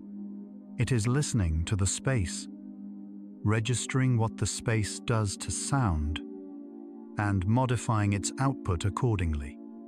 The cat is not just talking. It is listening to hear whether it is being heard. The way cats respond to their own name, compared to other words, suggests the word has been mapped, not just as an auditory stimulus, but as something associated with a network of outcomes. Attention, food, interaction, changes in routine. The response to the name is richer and more consistent than the response to other words because the name predicts more things. Some cats respond more reliably to their name when spoken by their primary attachment figure than when spoken by others, suggesting that the voice of the person matters as well as the word. The cat has learned you too. The specific timbre and rhythm of the way you say its name in the moment before something is about to happen. It is listening for you specifically. Among the many behaviors cats display, a few are as quietly eloquent as simply resting the head on or against a trusted person. The head is the most vulnerable part of the body in many respects, housing the primary sensory organs. To place it against another individual is to make a specific choice about trust. Cats rest their heads on laps, on shoulders, on arms and hands, against chests. In each case, the positioning requires both physical vulnerability and social confidence. The cat that rests its head against you has made a decision about you that its nervous system endorses completely. The decision sits there in the warmth of a chin against your hand, heavier and more certain than it looks. Scientific interest in feline emotional experience has grown considerably in the past decade, moving from a position of skepticism toward a more considered framework in which a core set of affective states, including fear, frustration, contentment, curiosity, and positive engagement, are recognized as likely components of feline inner life. This shift reflects broader changes in the neuroscience of animal emotion, driven in part by growing understanding of the conserved emotional systems present across mammalian brains. The cat is not a mechanism running behavioral programs in the absence of experience. It is a being with a nervous system old enough to have been navigating a felt world for a very long time. The experience of being groomed by a cat, having a cat lick your hand, your hair, or your face, involves a transfer of something beyond simple saliva. The cat's tongue, covered in backward-facing hollow papillae that function like a natural comb, is designed for efficient grooming of dense fur. When turned on human skin or hair, the sensation is distinct. But beyond the physical, the act of being groomed by a cat places you in the role of a trusted social companion, someone the cat has classified as worthy of the care it reserves for its closest relationships. To be groomed by a cat is to be included in its inner circle in the most tactile way available to it. It is offered quietly, in small gestures, without ceremony. Cats demonstrate a form of reconciliation behavior after conflict, approaching and re-establishing positive contact with an individual they have had a stressful interaction with. This behavior has been observed in both cat-to-cat and cat-to-human interactions. In the period after a tense interaction, a cat may approach and initiate grooming, bunting, or proximity. seeking as a way of re-establishing social equilibrium. Research on post-conflict affiliation in cats suggests that the presence of this behavior indicates a relationship with sufficient positive history to motivate repair. Cats that do not have a meaningful relationship do not bother with reconciliation. The effort to repair is itself a sign of investment. The cat comes back, not because it has forgotten, but because it remembers what the relationship is worth. The sleeping position of a cat with another individual it trusts is one of the most reliable behavioral indicators of relationship quality available to an observer. Cats that sleep in full contact, with bodies pressed together, are displaying a level of comfort that requires both vulnerability and positive social assessment. Cats that sleep near, but not touching, are in a positive social relationship with slightly more personal space preference. Cats that consistently sleep at the maximum distance from another individual in a shared environment are either neutral or negatively oriented toward that individual. Sleep strips away performance. What the cat chooses in its most unguarded state is the truest thing it will show you, and it will show you if you are simply willing to notice. The response of a cat to a familiar human voice, even in the absence of the person, is measurable and consistent.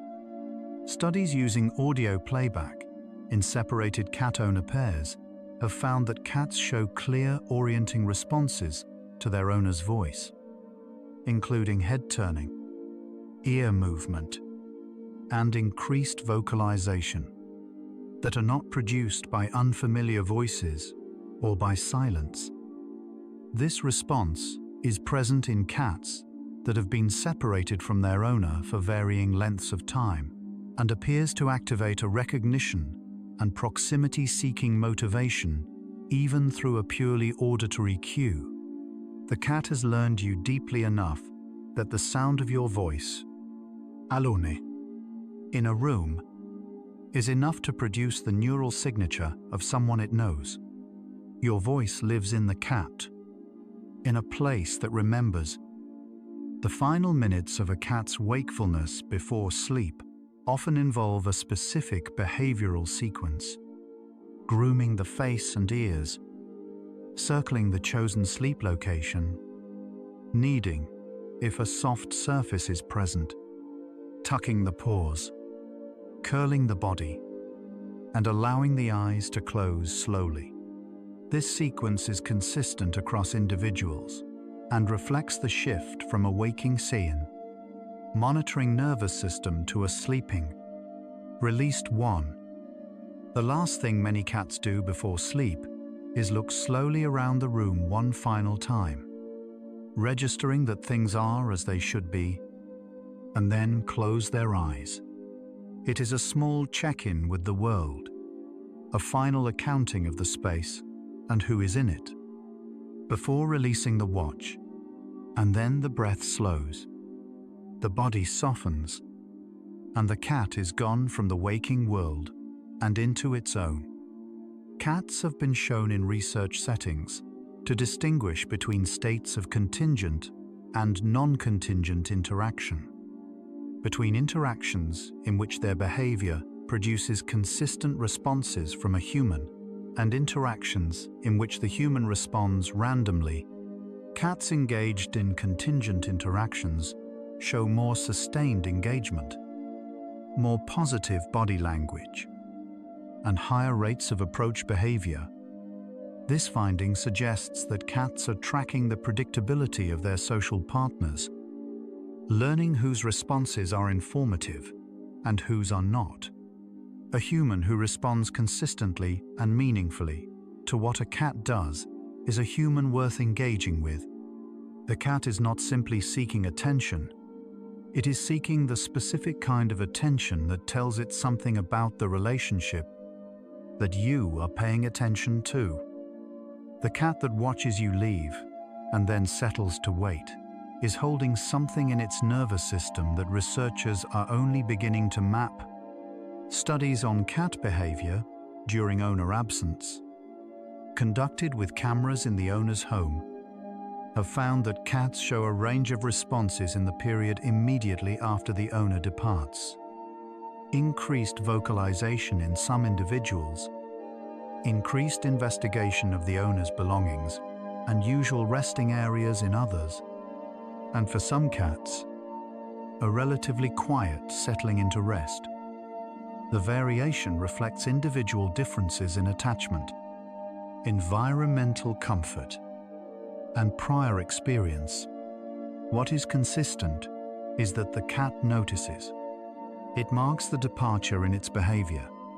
It holds the space differently when you are in it than when you are not. Among all the things that cat body language reveals, perhaps the most quietly important is this. The cat is always paying attention to the room, to the sounds, to the temperature and the light and the smell, to the people in its life, their voices and their faces, and the way they move through the day. The cat does not announce its attention. It does not perform its noticing. It simply watches from its warmest available position, with ears that track and eyes that see in the dark and a nose that reads the chemical history of every surface in the home.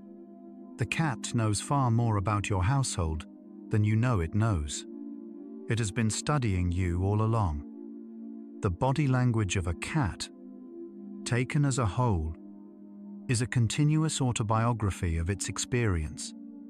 Every posture, every vocalization, every choice of where to rest and who to sit near and when to close its eyes is a sentence in that autobiography, written in the language of a nervous system that evolved to track safety and connection with extraordinary precision. You cannot read all of it. No human can. But the more of it you learn to read, the more clearly you see a being with a rich inner life, navigating a world it did not choose, but has found a way to inhabit with grace, curiosity, and its own particular form of care. The cat did not need to stay. It stayed anyway.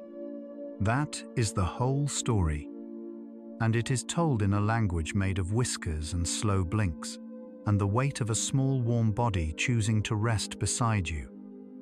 And then there is the moment, which every person who has loved a cat has known, when the cat simply comes to you, not because it is hungry, not because it wants play, not because anything in the environment has changed. It simply comes and sits beside you, or on you, or presses its head against your hand in the quiet of an ordinary afternoon. There is no translation required for this moment. No body language analysis can improve upon what is already completely clear. The cat is here.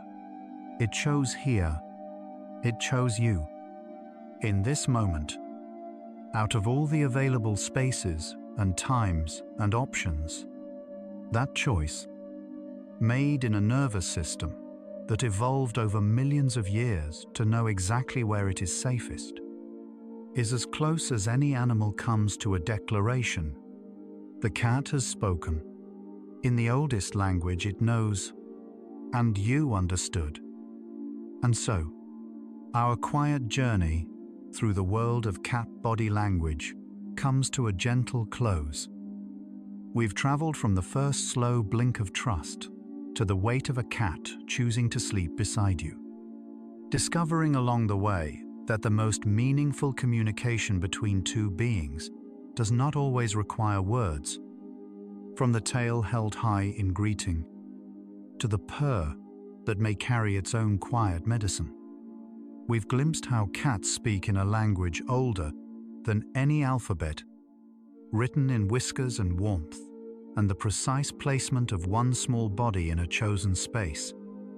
We've met a creature that studied us for 10,000 years, learned our faces and our voices and the chemistry of our moods, and decided, en balance, to stay close, They remind us that understanding can grow slowly, in silence, through sustained and patient attention. Cats remind us that presence is its own language. Much of what they communicate happens in the spaces between gestures, in the held gaze and the chosen proximity, and the slight relaxation of ears that once were guarded. They offer trust without announcing it. They teach attentiveness without demanding it. Without them, the world would be quieter in ways that matter, and we would lose one of our oldest and most instructive mirrors. By learning to read them, we remember that communication is not only what is said, it is what is meant, and meaning, sometimes, lives most fully in the things left unspoken. In these final moments, take the deepest breath you can. Think about connection. Every cat, in every home, on every continent, sharing this planet with millions of humans who reached toward them and found something reaching back. The animals we explored tonight, each one a careful, curious being reading the world with its whole body, with its ears and its eyes and its whiskers and its nose, each one carrying, in its nervous system, a map of who it trusts and where it is safe. Let your entire being dissolve into that feeling of being known, of being watched over by something gentle and alert, of being chosen, quietly, without announcement, by a creature that could have gone anywhere and came here instead. You are safe. You are known. You belong to the living world in ways too old and deep to count. Prepare for deep sleep. No boundaries left between you and rest. Only peace. Only breath. Only the soft darkness, welcoming you home. If this gentle journey through the language of cats brought you rest or wonder tonight, perhaps share it with someone else who loves them. A soft like, subscribe, or quiet share helps more curious minds find their way here and brings us closer to understanding the creatures we share our lives with, one sleepy soul at a time. But there's no need to do anything now, nothing at all. You've traveled far tonight through the quiet world of cat body language. You can allow these thoughts to fade now, like a cat releasing its vigilance at the end of a long and uneventful day, settling into the warmth that was always waiting. Let your breathing deepen. Let your body feel heavier, like a cat that has finally chosen its spot and will not be moved, fully committed to the rest it has earned. If sleep comes, let it carry you like a purr that rises and then slowly fades into silence, smoothly, inevitably, into the place where thought dissolves and the body takes over with its own deep wisdom. If your eyes are still open, another journey through the animal kingdom waits for you. But if they're closed, stay there.